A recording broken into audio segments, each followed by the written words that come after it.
நமஸ்காரம். இன்னியோட ஆத்திச்சூடி 11வது ஆத்திச்சூடி.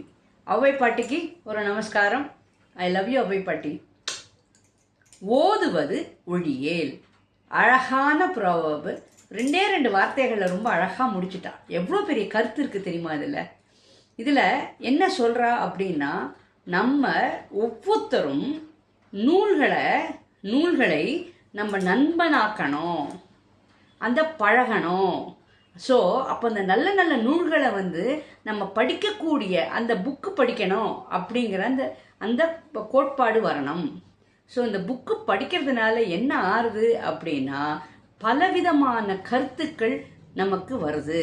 ஸோ இதனால் நம்ம மூளை நல்ல ஷார்ப்பாக இருக்குது.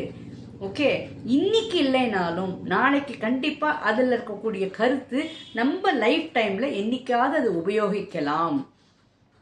அந்த நூல் படிக்கணும் அப்படிங்கிற பழக்கத்தை நம்ம கடைப்பிடிக்கணும். அதுவும் நம்ம சின்ன வயசுலேருந்தே நம்ம படிக்க ஆரம்பித்தோன்னா, சின்ன வயசில் நமக்கு அவ்வளோ பொறுப்புகள்லாம் இருக்காது.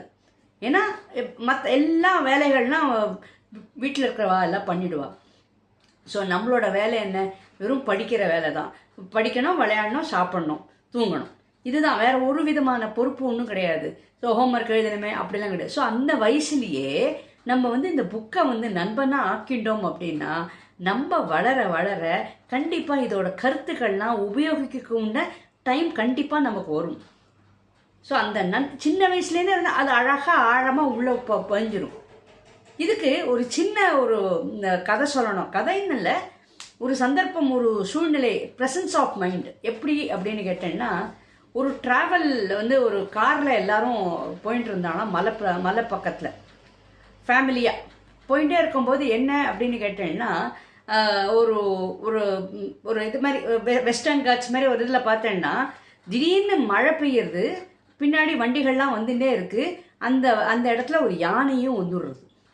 இப்போ இந்த யானையும் வந்த உடனே எல்லாருக்கும் ஒரே பயம். ஏன்னா பின்னாடியும் போக முடியாது. பின்னாடி போனால் நிறைய வெஹிக்கிள்ஸ்லாம் இருக்குது, பின்னாடியும் போக முடியாது.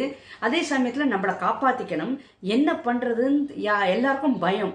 ஸோ உடனே இந்த காரில் இருந்த ஒரு குட்டி பையன் என்ன சொன்னால், டிரைவர்கிட்ட சொல்லி ஹார்ன் அடிச்சுட்டே இருங்க அப்படின்னு. உடனே அந்த டிரைவருக்கும் ஒரு நன்றி சொல்லணும். சின்ன பையன் தானே அப்படின்னு சொல்லாமல் உடனே அவரும் ஹார்ன் அடிச்சுட்டே இருந்தாலும் அதே சமயத்தில் இருக்கிறவ எல்லாரும் ஓன்னு கத்தினே இருந்தா. ஸோ இந்த யானைகளுக்கு என்னென்னா, இந்த சத்தம் இதெல்லாம் இருந்ததுன்னா அது கொஞ்சம் பயந்து கொஞ்சம் பின்னாடி போயிடும். ஸோ இந்த விஷயத்தை அந்த குட்டி பையன் எங்கேயோ ஒரு புக்கில் படித்ததை கரெக்டாக அதை உபயோகிச்சுதான். ஒரு சந்தர்ப்பத்தில் வரும்போது அந்த குட்டி பையன் சொன்னதும் இல்லாமல் டிரைவரும் உடனே அந்த சொன்ன பேச்சை கேட்டு அழகாக பண்ணிடுறேன். ஸோ கண்டிப்பாக டிரைவருக்கும் ஒரு நமஸ்காரம் சொல்லணும்.